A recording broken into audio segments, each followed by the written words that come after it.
as tall as Murray. I think he's a broader shouldered guy that looks like he should be a powerful runner. But in the game I saw against Fresno State, he didn't really bowl anybody over. What I like about him is he's not a game breaker. He's not a really fast guy who's going to reel off 40-yard runs with any sort of regularity. But I think he's got nice feet where he can elude some guys that way. I just look at him, though, and to me, he seems like he should be a more powerful runner.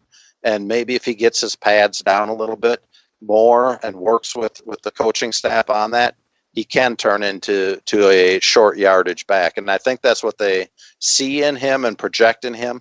But the one game I saw out of him, I didn't see that. So I'm just curious to see how it goes. Now, you look at it and say, okay, he was at Boise State, and he had back-to-back 1,000-yard seasons. Last year, I think it was 1,400 yards that he had rushing and 17 touchdowns. So clearly he can be a productive runner. I'm just curious to see the role that they use him in, because what they saw out of him isn't exactly what I saw out of him in the one game I've watched. So as I have more time to evaluate him, look at more of his games, maybe I will see what they saw. But as of this point, I see a good running back, but not exactly that short yardage guy that they kind of project him to be. Bite Squad isn't just for dinner. They will deliver lunch to your office. They now also will deliver breakfast anywhere you want. If you want to have a nice brunch at home, if you want to have breakfast, getting to the office right when you're getting to the office, or if you want ice cream, you can order anything you want at bitesquad.com. Bite Squad on the app. The app is the best way to interact with Bite Squad. And they also have a members deal, $5.99 for free delivery within a 4-mile radius. And your first delivery, if you haven't already used this promo code, use TALKNORTH for your first delivery free. They just make life easy. I was here on Saturday. My wife's on a diet program, so she was eating something different. I didn't feel like cooking. I just called Bite Squad, and I think it was 40 minutes later, I had a full meal sitting right in front of me, just like it would look on a restaurant plate. Bite Squad, bitesquad.com, food for your mood delivered. Who else did you like in this draft, or who else intrigues you? We mentioned Samia. I'm curious to see how he translates in the zone scheme. Cameron Smith, the linebacker they picked in I think it was the 5th round. To me, it seems like he's just going to be sort of a 2-down guy, sort of what they have already in Ben Gedeon. Really productive. To me, the most interesting thing about him, though, is his off-the-field interests. He worked at a winery out in California and is super into wine and all the different types of wine. So I think he's an interesting story, but I don't think he's going to be a guy that's like somebody that eventually is a 3-down linebacker. So I think he'll just kind of compete with Gedeon and maybe be a guy who can fill in the case of injuries. Going deeper in the draft, I'm intrigued by Armon Watts, their defensive tackle that they took in the 6th round. He barely got any playing time his first 3 years, made a couple of starts here and there.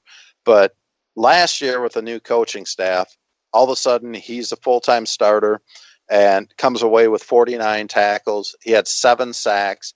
So I think he's one of these talented, raw guys. And we've seen what Andre Patterson has done with that sort of a player in the past. So I am intrigued by him.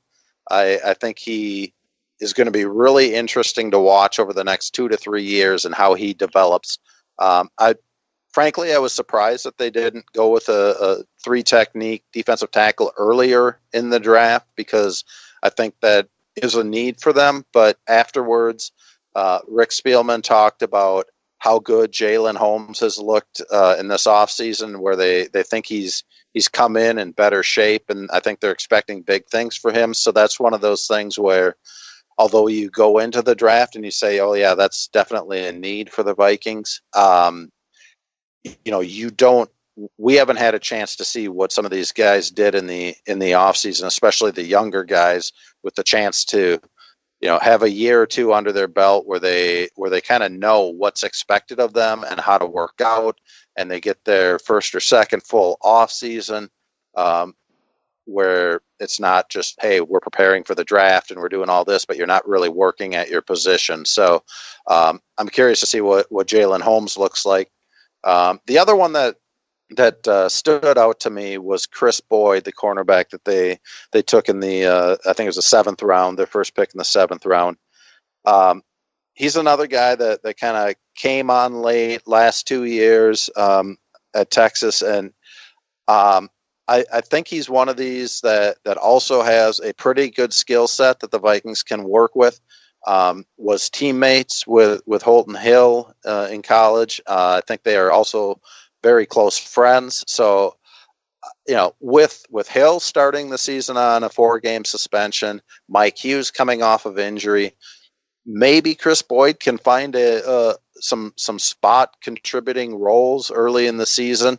But I'm curious to see what he turns out to be, through OTAs, through training camp, and just watching him develop, because he's probably not a polished product at this point, but you give him Mike Zimmer, Jerry Gray working with him, and I think eventually he can be a solid contributor to this team. Can't believe we're going to talk about a long snapper, but we're going to talk about a long snapper maybe for the first time since Mike Morris retired. But do want to thank Tony Hoaglund, Hoaglund, your State Farm agent. He works out of Champlin. Michael Russo and I talked about him on our show the other day because Michael just moved and called up Tony, and his staff is just so efficient. They make things so easy, whether you want to work via phone, email, app, whatever. They're very responsive. Hoaglund, Tony Hoaglund, your State Farm agent. Hey, Minnesota sports fans. This is your local State Farm agent, Tony Hoaglund. I need you all to ask yourselves this question. If you're in an at-fault car accident and you are sued for $700,000, how much of that $700,000 will my current insurance company pay? If you are unsure or can't answer all $700,000, you need to give us a call. State Farm has been number one in car insurance since World War II and number one in homeowners insurance since 1964. For a no-obligation review of your current policies, call us at 763-421-4900 or check out our website at www.champlininsurance.com. So tell me about the long snapper. Well, I will tell you that I have not seen him snap the ball one time. So, dereliction of duty. No, I didn't go into a tape deep dive on him. The most interesting thing about him is being from Air Force. He still has a commitment left there, and the Vikings thought so much of him that not only did they draft him in the 7th round, but they had been working and talking to Air Force officials about the possibility of him somehow being able to fulfill his commitment to the service while also playing in the NFL. Now, talking to him after the Vikings selected him, they do this with every draft pick. They put him on the phone for a conference call. He said that he doesn't know what's going to happen yet, if he'll be able to play this season, but that he will be here for rookie minicamp this weekend, and the Vikings sound pretty optimistic that they can get him in here this season. What is going to be interesting to watch is, okay, so you already have Kevin McDermott, who I think is a good long snapper. I'm not really sure why they thought there was a need to do that, but they have a new special teams coach. They went out and apparently scouted like 7 or 8 different long snappers, came away with the feeling that this was the best guy. And despite the problems that they may have in getting him to be able to play, they felt it was worth it. So I think it's a surprising pick, a little bit of a confusing pick, but if they saw something in him that they think he's going to be this good, with frankly, with 12 picks, you probably aren't going to expect your 12th pick to be much of a contributor. So if they thought that there was so much interest in him, apparently he had 14 or 15 teams that were talking to him, and he said 4 of them were really interested in him. So I think that the Vikings felt like, okay, we'll just use this last draft pick. That ensures that we get him rather than trying to have to compete with other teams on an undrafted free agent deal. Are you surprised at all that with some salary cap tightness that they went ahead and kept trading down and getting 12 picks? Would it have, does having 12 picks on this roster really benefit you? Well, I don't think salary cap has a lot to do with it, because in order for that to really right, it's more the high picks, right? Yeah, it's going to have to be higher picks with bigger signing bonuses too, because they count only, well, in the offseason it's the top 51, then top 53 during the season. So it wasn't a salary cap move. I think it had more to do with leading up to the draft. Rick Spielman said he thought that they had more draftable players this year than they've had in a long, long time, maybe ever. And so I think he felt like, okay, there might not be a ton of difference between a 5th round pick and a 7th round pick as far as talent. And, both of those guys we think have a chance to make the roster. So why not get more of them? I was just really surprised that in the 3rd round, they just kept trading down and down and down. I mean, they started with the 81st pick. They traded that away, got, an additional pick later, and went to 88. Then they took that, they turned that into another pick, went down to 92. Then they traded from 92 to 93, and then finally from 93 to 102 to get the last pick in the 3rd round. So the amount of trades in that would, probably 15, 20-minute window was incredible. It was confusing to keep up with, because even some of the picks that they acquired, initially with those 4 different moves, they traded those away. So there was all sorts of maneuvering. Early on when Spielman kind of became in charge of the draft, we sort of dubbed him as Trader Rick. I know he didn't like that title, but there's no question that fits him. I mean, he just loves the action of trading in the draft. If Alexander Mattison was kind of their target all along, then I don't blame them for trading down and down and down, because I don't think there were a lot of other teams that had Mattison really on their radar at that spot. So I don't blame them if that's really the guy that they wanted to keep doing that. I just thought it was confusing, a little overwhelming trying to keep up with it. And I can't imagine what was going on in the draft room as they are, on multiple phone lines trying to figure out, okay, we got this team interested, they'll give us this. We've got this team interested, that's a little different sort of a deal. Okay, we're going to make this, especially trading back to back when they went from 92 to 93, and then gave that up. He just clearly saw a lot of talent at the bottom of this draft, and was willing to go after it with 12 picks and a record 12 picks, by the way, the most they've had since the draft went to 7 rounds. I will give Spielman credit, though.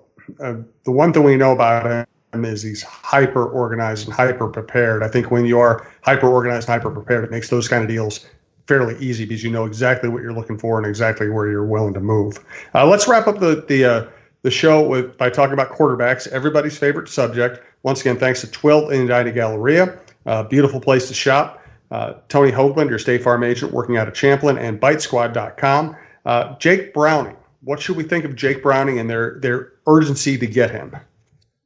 Well, yeah, to me that was the biggest surprise, is that they're giving him $140,000 guaranteed to come in here, which is really unheard of in the undrafted free agent market. Clearly, it tells me that they think he can develop into a little more consistent of a quarterback than he was. He was really productive and clearly was a huge recruit for Washington. I remember hearing things about him. I don't really follow the recruiting game that much, but when he was going to Washington, there was a lot of hype around him. Has a lot of experience, so that probably played into it as well. But it also tells me that they may not be completely convinced that Sean Mannion or Kyle Sloter, either of those guys, are real, long-term backup prospects. And maybe Jake Browning comes in, not necessarily winning the number 2 spot. I mean, he might. I don't know at this point, but maybe they stash him on the practice squad and try to develop